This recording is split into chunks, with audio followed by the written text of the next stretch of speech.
Hey, what's going on, guys? My name is Chris, and so today I'm actually going to be talking about this bad boy right here. This thing is freaking sick. I've had this for a little bit now. They've released at Targets. I don't know if they're available at Walmart's or if they're online. I'm sure that they're online at all the other retailers like Big Bag Toy Store and all of those places. Actually, I don't know for a fact. The way that Neca's turtle licensing is kind of weird. So sometimes like they're exclusive to some places, sometimes they're not.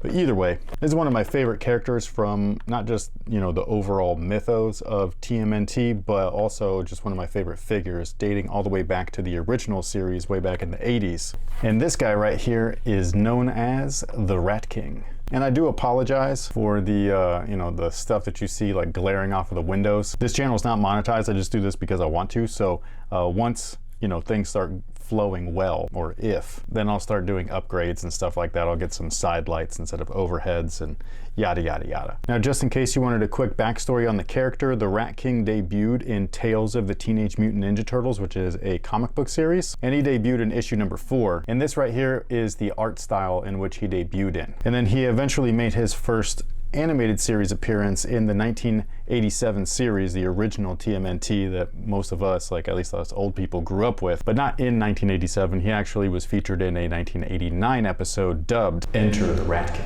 But this is the box right here. I think that it's really cool. I love this art style. I think that it's really just very unique, even by today's standards. It kind of reminds me of like Jeff Loeb a little bit, not specifically his style of art, just in the sense that his art is so stylized that it's very unique. Like this right here, dude, like this is weird.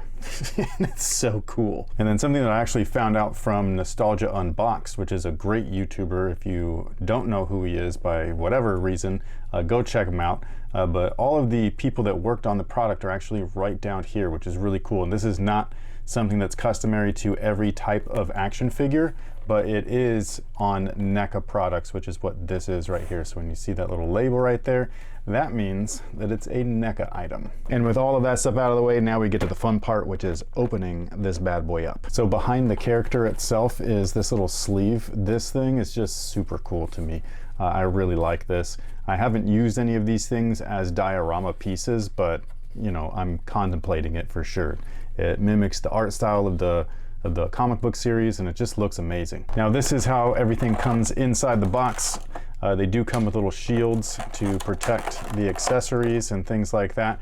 I usually keep these things inside the boxes because I don't display them or keep them in my drawers with all of the accessories like this, and I don't want to lose anything. And believe me, I will lose it. I mean, if I don't lose it, my son will lose it, guaranteed. But behind him are all of these hands.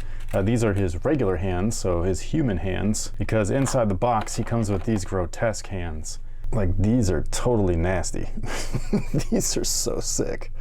So cool. But yeah, he's got his fist hands, which is interesting because he comes equipped with fist hands. And then he's got 2 gripping hands and then 2 slightly more open gripping hands, along with the very gross monster looking hands. But anyways, this is the figure right here. These you gotta like work a little bit. I don't know if you've noticed or not, but you gotta be really careful with their joints at first, because sometimes they're like sealed shut, where they just don't want to move. I've broken figures just trying to get their articulation right. A lot of people in the collector community have done everything from, you know, using hair dryers to boiling water, all of that stuff, and you know, soaking the figures in it. So whatever method you use, go for it. I tend to stay away from all of that stuff if possible. I just move them as carefully as I can, and if I notice any resistance, I stop, because trust me, I don't like breaking these. They're usually hard to find. So at least for me here in this area, I live in Sacramento, and you know, finding these figures can be a pain in the butt sometimes. So yeah, I like to just do this with all of my figures, and this one's double joint, doesn't want to move the knee joint, so I'm not going to force it. I'm just going to leave it as is. But the sculpt itself is just amazing. I think that, you know, what Neca does is just incredible. Like, this stuff really, really looks freaking cool. And, you know, you can't really tell me otherwise. This is one hell of a figure, and these aren't even that expensive. They're around $30-something. And yeah, these are just so sick. Like, look at the sculpt and the wash, the paint apps.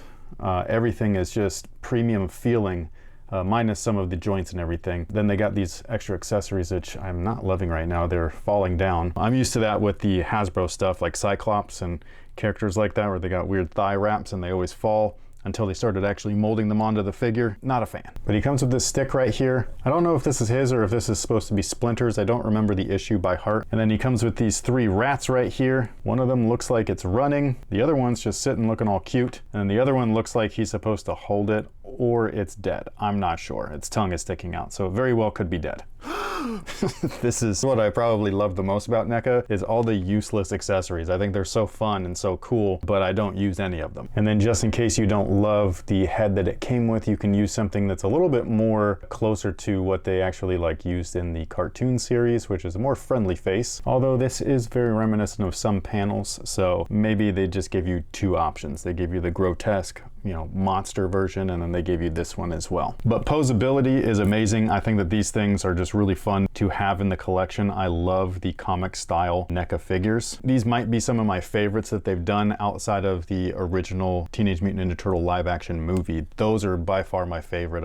I love that movie. It's one of my favorite movies of all time. No, I take that back. It is my favorite movie of all time. But these things are just so cool to play with. And then in case you wanted a comparison, this is the other Neca figure that they've done. So this guy right here is the Rat King from the animated series, and I really love this series from Neca as well. I pretty much collect all of them, and this figure just, he looks like you just pulled him off of your TV screen or out of your TV screen. So if you wanted a side-by-side between the two, then there you go. You have the comic book origin version, and then you have the eventual animated series version, which was a lot more kid-friendly. And then if you wanted to take things a little further, we can bring in the actual original, and this is what most of us played with as kids, and this might be undefeated. I think that this is amazing. There's nothing more nostalgic than these 4-inch TMNT figs, at least to me. Maybe G.I. Joe's, but outside of that, this is it. This is a lot of my childhood right here, and I just absolutely love these. They're so grotesque, they're so fun, they're so cool. And then you get these upgraded versions with all the cool articulations so that you can pose them galore,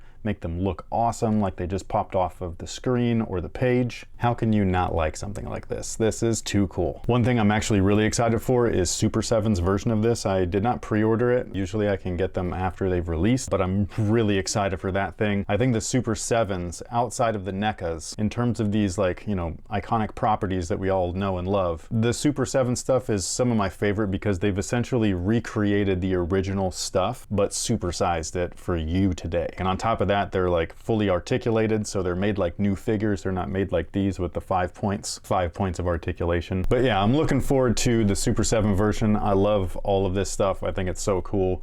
The only thing I don't love about Super 7 is the price. They're very expensive. The packaging is amazing. Gosh sake, watch your language. But yeah, that's pretty much it. I think that these guys right here are so cool, man. I absolutely love this. He just looks and feels so cool. I know I keep saying that, but it's how I feel. I love this thing, man. Like, this might be one of my new favorite figures. Although I say that with every new figure.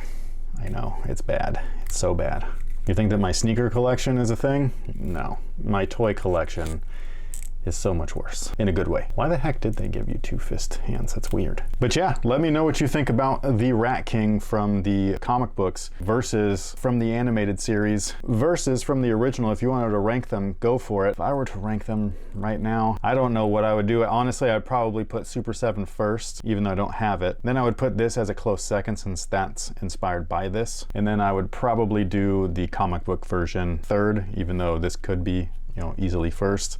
And then this one I would go last, even though it is probably the most nostalgic for me because I watched the ever-living heck out of that original cartoon series, like most of us did. But yeah, that takes care of it for the Rat King. Let me know what you think about him. Did you find him? If you did, where would you rank him amongst the rest of the Rat King action figures? I really hope that you're enjoying the channel. I know I am. I think that this is fun. It's a little frustrating, to be honest. Like, everything that could go wrong has gone wrong. It's not like my other channel where I've been working on that one for 15 years. So even though things go wrong sometimes, it's much more fluid than this one. This one is quite literally a work in progress. But thank you guys so much for being here. I greatly appreciate you guys. If you wanted to support anything that I got going on, I have my other channel, which is Wear Testers. It's all about sneaker content, so we do sneaker reviews, and then I also have Sense Apparel. So I appreciate everybody that supports me in any way that you can and do. All of you guys that are here on this channel, thank you so much. I really appreciate it. I only put up one video so far, and you guys have been awesome. So I'm excited. I can't wait to show more. There's so much stuff. Somebody was asking me about, you know, import figs and stuff like that. Yes to it all. I'm just a big nerd. I love, you know, nostalgia, comics, and action figures more than pretty much anything else, more than basketball. It was my first love. But thanks again for being here. I really appreciate you guys. I'm gonna go have fun and play with him now. And with that being said, I'll catch you guys on the next one. So until then, stay nerdy, my friends.